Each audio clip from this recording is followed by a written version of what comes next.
going to get a little bit of the corner of this and let you know how it tastes.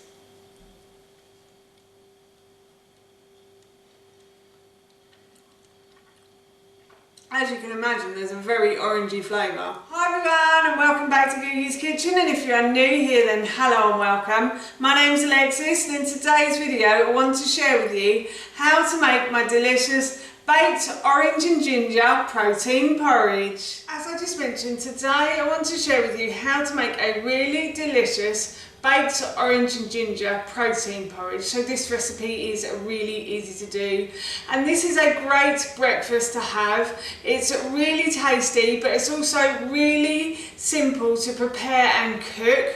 I have laid out all of my ingredients, so what I'm going to do is I'm going to pop all of these into my blender. So the first thing I've got is some bananas. So I've got a couple of bananas here. This recipe serves 2 people. So obviously if you wanted to make it for one, you'd halve all the ingredients. And if you want to make it for more, then you'd probably double up on all the ingredients. I don't know if you'd put like 4 bananas in for 4 people, but you can do if you want to. And I'm just going to pop those into the blender like so. And then to that I'm going to add 1 whole orange. Now the orange I have boiled on the hob. So basically I put a saucepan of water onto the hob, I brought it to the boil, then I pop the orange in for about 10 minutes, and now I'm going to pop that into my blender, and trust me, it makes the porridge so orangey. It's a bit like marmalade, I have to say, so if you're not a marmalade fan, then I wouldn't put a whole orange in, but I don't like marmalade, but I love this porridge, so if you're not a marmalade fan, I would still try it if I were you. Anyway, that's just me. So anyway, now I'm going to pop in about 4 whole dates that I've just removed the stones from. So I've got 4 medjool dates I'm going to pop in there.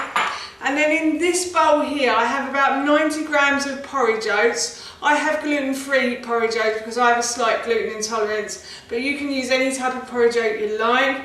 Then I have 10 grams of flaxseed, I have 10 grams of hemp seed, I have 10 grams of chia seed, and I have 10 grams of pumpkin seed. Now you can put any type of seed or nut that you want in as well. These are the ones that I love to put in my porridge anyway, so I thought I'd just add them to a baked porridge. And I'm going to pop that into the blender as well. And then to that I'm going to add about 2 tablespoons of cashew nuts, so about 30 grams of cashew nuts is going to go in there. Again, as I said earlier, you can add any type of nuts you want to the porridge. And then I've also got about 60 grams of almond flour here. Not almond flour, sorry, almond protein powder.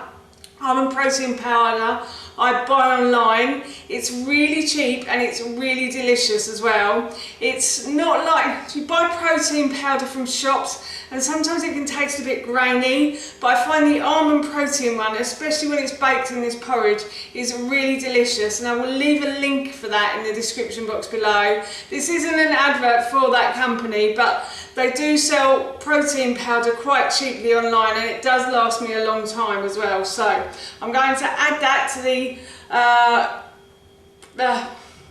blender cup as well. Sorry, I forgot the word then. And then I'm also going to add about a tablespoon of ground ginger as well. I love ginger.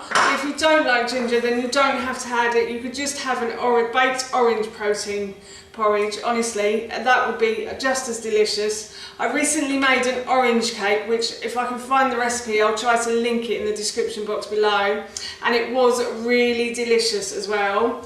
And then I'm going to add in about 200 mils of coconut water.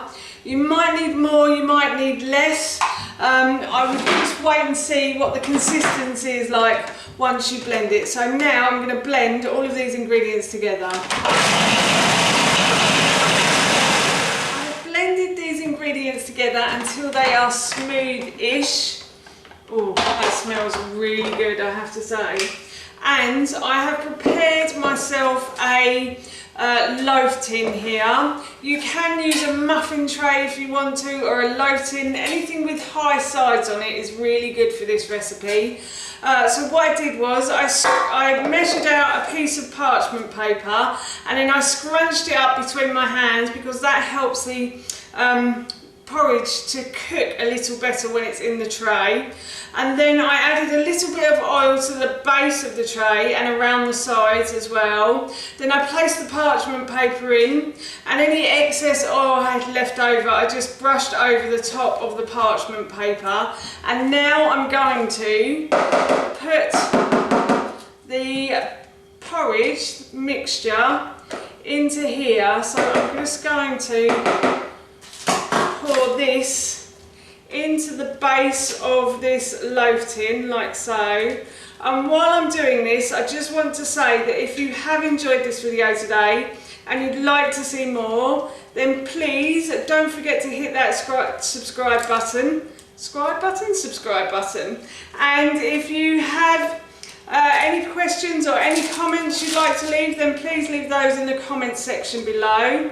And also, if you have enjoyed this video today, then please feel free to give it a big thumbs up. Everything like that really helps me out and I would really appreciate it as well. So I've just added all of the porridge oat mixture to the base of the loaf tin from the cup, like so. And now what I'm going to do is I'm just going to try and spread that out as evenly as I possibly can. And I'm going to pop this into the fridge now overnight. The reason I like to put it in the fridge is because it helps with the digestive enzymes of my stomach and lots of people's stomachs. We don't tend to, oh excuse me, there was a fly there. We don't tend to digest oats too well, but when they're soaked overnight they tend to digest easier in our systems. So I always like to put porridge oats in the fridge overnight if I'm going to have them for breakfast.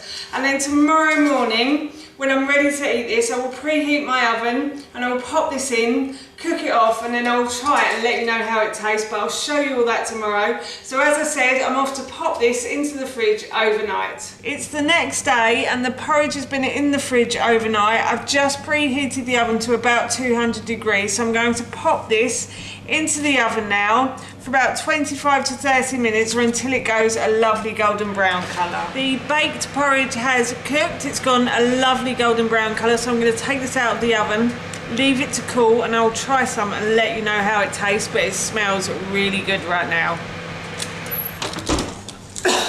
As promised, I'm going to try a little bit of this now. It smells really good, I have to say, so I'm sure it's going to taste really good as well. Just going to get a little bit of the corner of this and let you know how it tastes.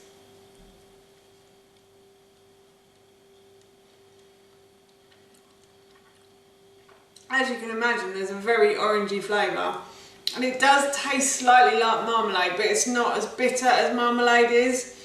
The reason I don't like marmalade is because my grandmother gave me it when I was a kid and it just tasted really bitter and I really just didn't like it at all.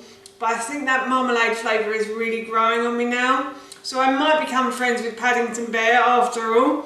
So yes, I'm off to enjoy this for my breakfast this morning. It is absolutely delicious and I would recommend giving it a try. That's how you make my delicious baked orange and ginger protein porridge, and that recipe I will link in the description box below for you. As I mentioned earlier, I'm going to be having this for my breakfast this morning and it smells and tastes so good, I can't wait. So for now, that's it from me. Thank you so much for watching. Please feel free to give me a big thumbs up if you enjoyed this video, and please feel free to leave any comments below, and please don't forget to hit that subscribe button. See you all soon.